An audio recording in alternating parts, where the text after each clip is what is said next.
This is problem 1665. It's on page 684. Link AB rotates about point A with angular velocity 2 radians per second clockwise. Slider C moves down in the slot, or moves in the slot shown, excuse me. Determine A, the angular velocity of the plate BCD, the velocity of the slider at C, and finally the velocity of point D. Now I've made a skeleton diagram, and of course here's point D. Point C is here, point B is here. But please refer to the figure as well, and I'll go ahead and label the angular velocity of body 2, omega 2 radians per second. Okay. So there's the given information. Of course there's some geometry information there as well. And what I did is I put all of this into SOLIDWORKS. I drew this system in SOLIDWORKS and then calculated the relevant dimensions and so forth. But the first thing to do is to find the instant centers. There are 4 bodies here, so body 1, 2, 3, 4. Let's find the instant centers and label them. Here is I1, 2. The instant center between 2 and 3 is here. The instant center between 3 and 4 is here. And then finally, the instant center between 1 and 4 is on the line going through C at infinity. So I14 is literally at infinity going along this line in both directions. So 1,4 is actually known even though it is at infinity. Now there are 2 other instant centers to find, 2,4 and 1,3. If you want to find 2,4, simply connect 3,4 with 2,3 and you'll span 2,4. So we know that I24 has to be on this line somewhere. Then we have to connect I12 with I14. Now it may seem like that's a problem because 1,4 is at infinity. But basically all you have to do is draw a line through I12 parallel to this line, and it would connect with I14. So these 2 lines are parallel to one another. And so where these 2 intersect, that is I24 that we were looking for.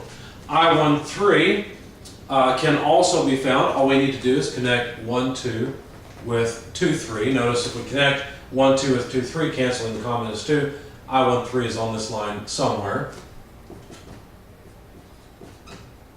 And then what we need to do is connect 3, 4 with 1, 4. Well, 3, 4 is right here, 1, 4 is at infinity, and so we know that I13 has to be on this line, it has to be on this line. So sure enough, it ends up that I13 is literally at point D.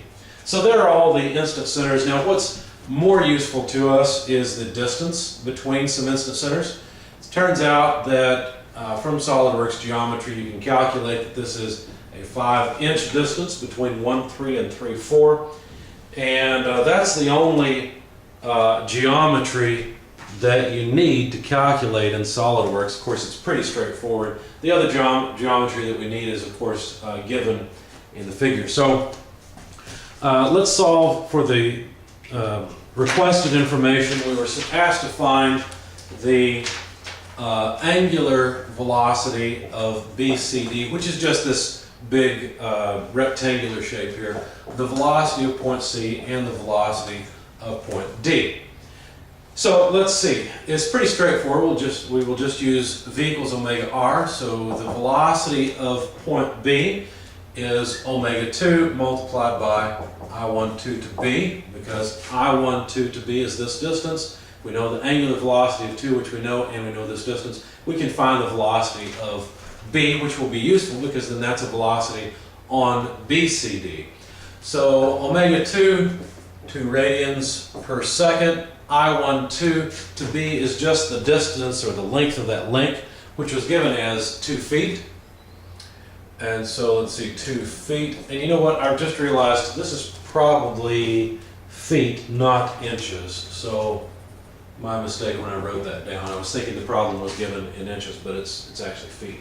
So anyway, the velocity of point B is 4 feet per second. And by inspection, you can see that that would just be straight down. So we know the velocity of point B, which is not something we were asked to find. But if we know the point where link 3 is rotating about on ground, which we do, it's right here, then we can find the angular speed of 3, which is one of the things we were asked to find. So the velocity of B is omega 3 I13B. In other words, body 3 is rotating about this point. Now, if body 2 is rotating this direction, and B is a point on body 2 and body 3 that's going down, then apparently body 3 is rotating counterclockwise. And to find the angular speed, all we need is the distance between 1, 3, and B. That's why we've got it here. So the angular speed of 3 then would simply be the velocity of B divided by the distance between I13 and B. So the velocity of B, 4 feet per second. And the distance between I13 and B, which is really the distance between B and D, was given as 3 feet in the problem statement. And so the angular speed of BCD, which is the angular speed of 3, which we were asked to find, is just 1.3 repeating radians per second. So now we've found the angular speed that we were asked for in the problem statement. And of course, we note that it is counterclockwise. Since body 3 is rotating about this point, and we know this point on body 3 is moving down, well then the rotation has to be like that. Okay? Now, interesting thing about that, if body 3 is rotating about this point on ground and it's rotating in this direction, then that means that this point, which is C, has to be moving down the slope.